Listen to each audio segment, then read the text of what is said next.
जय हिंद। अरविंद केजरीवाल आजाद भारत के पहले ऐसे चीफ मिनिस्टर हैं जो सीएम पद पर रहते हुए जेल गए हैं। A sitting chief minister has been arrested. ED ने केजरीवाल को दिल्ली पॉलिसी लीकर स्कैम में किंगपिन और की कॉन्स्पिरेटर बताते हुए गिरफ्तार किया, जिसको अपोजिशन लोकसभा चुनाव से पहले बीजेपी की ह्यूज कॉन्स्पिरेसी बता रही है। मामला इंटरनेशनल हो चुका है क्योंकि इसमें जर्मनी और यूएसए ने fair and transparent legal processes की डिमांड की है, जिसके जवाब में मिनिस्ट्री ऑफ एक्सटर्नल अफेयर ने कहा कि सभी देशों को भारत की संप्रभुता और आंतरिक मामलों का सम्मान करना चाहिए। लोगों के दिमाग में पहला सवाल ये आता है कि भारत की जुडिशरी इंडिपेंडेंट है, उसके बावजूद केजरीवाल, मनीष सिसोदिया, सत्येंद्र जैन और संजय सिंह को बेल क्यों नहीं मिल रही? तो क्या वो कल्प्रिट हैं?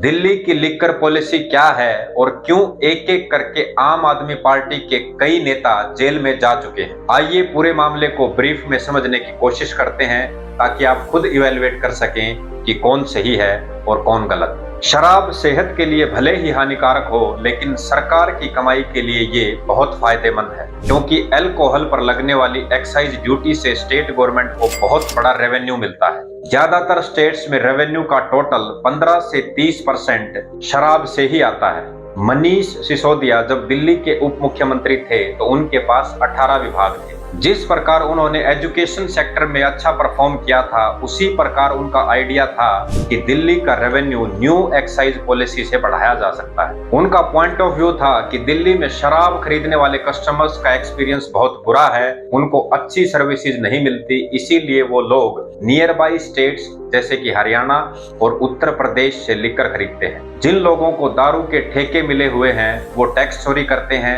हमारे पास सेल्स की एग्जैक्ट डिटेल नहीं आ पाती। ये सारे रीजंस बताते हुए दिल्ली सरकार ने 17 नवंबर 2021 को न्यू एक्साइज पॉलिसी लागू कर दी। आगे बढ़ने से पहले एक बार एक्साइज पॉलिसी को डिटेल में जान लेते हैं। नई शराब नीति में दिल्ली की सभी शराब की दुकानों को प्राइवेट कर दिया गया, जबकि इसके पहले दिल्ली में लीकर की 60% दुकानें सरकारी थी और 40% प्राइवेट। न्यू एक्साइज पॉलिसी के तहत दिल्ली में 32 जोन बनाए गए और हर जोन में अधिकतम 27 दुकानें खुल सकती थी। इस प्रकार नई पॉलिसी के अकॉर्डिंग टोटल 849 शॉप्स पूरे दिल्ली में खोली जानी थी। हर जोन का बेस प्राइस 221 करोड़ रुपए रखा गया।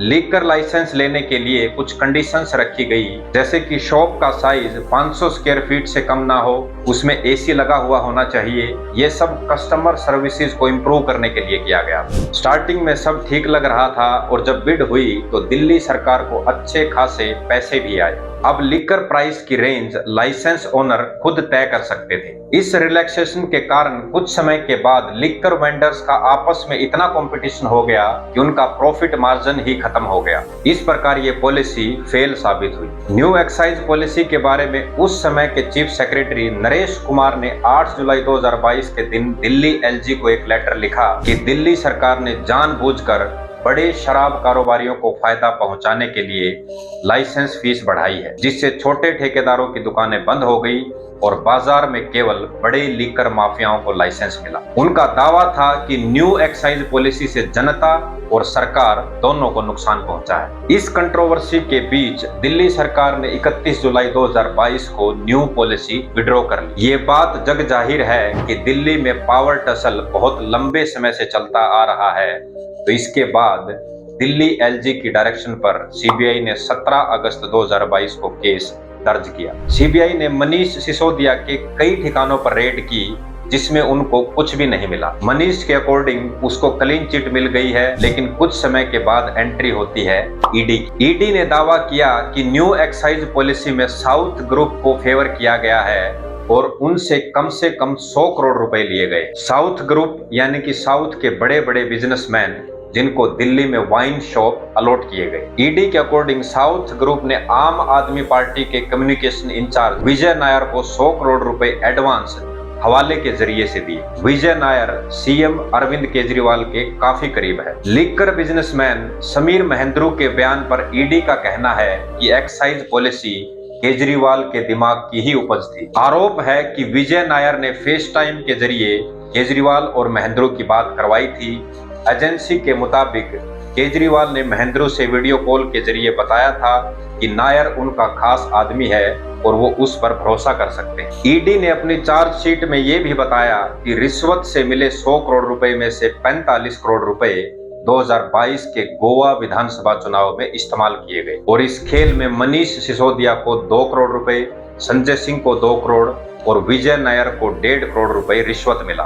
आम आदमी पार्टी करप्शन के खिलाफ काम करेंगे ये बोलकर सत्ता में आई थी।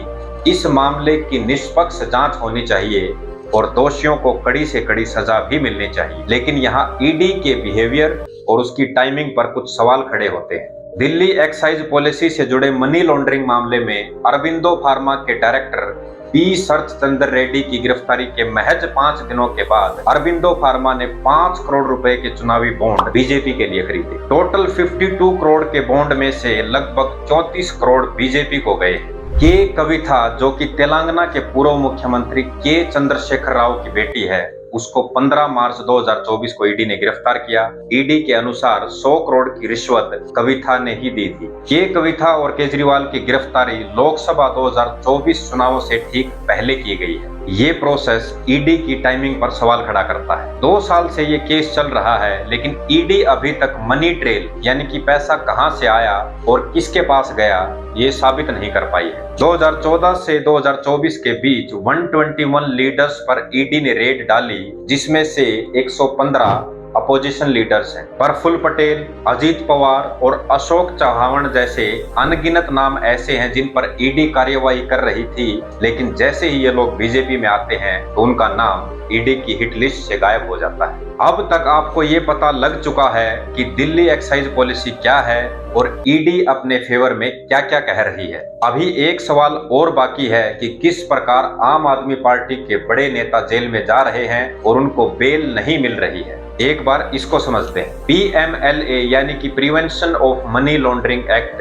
ये कानून इतना सख्त है कि अगर ईडी किसी को PMLA के तहत गिरफ्तार कर ले तो बेल मिलना नामुमकिन जैसा हो जाता है। एक एग्जाम्पल से समझते हैं। भारत की कानून व्यवस्था के लिए कहा जाता है कि you are innocent until proven guilty, यानी कि जब तक आपके ऊपर आरोप सिद्ध नहीं हो जाते तब तक आप इनोसेंट हैं। लेकिन PMLA में सीन बिल्कुल अलग है। You are guilty until proven innocent, मतलब आपको ही प्रूव करना है कि आपने कुछ नहीं किया है, नहीं तो आप जेल में ही रहोगे। यही मामला केजरीवाल और उसकी पार्टी के नेताओं के साथ भी हो रहा है। ईडी ने सिर्फ कुछ लोगों की स्टेटमेंट पर केजरीवाल को गिरफ्तार किया है। केजरीवाल ने ईडी कोर्ट में बयान दिया कि सीबीआई ने 31,000 पेजेस की रिपोर्ट बनाई, 294 विटनेसेस से पूछताछ की, जबकि ईडी ने 25,000 पेजेस की रिपोर्ट बनाई और 162 विटनेसेस को क्रॉस एग्जामिन किया। मेरा नाम सिर्फ 4 स्टेटमेंट में आया है, जिनमें से 2 स्टेटमेंट तब आई जब दोनों गवाहों को 5-6 महीने जेल में रखा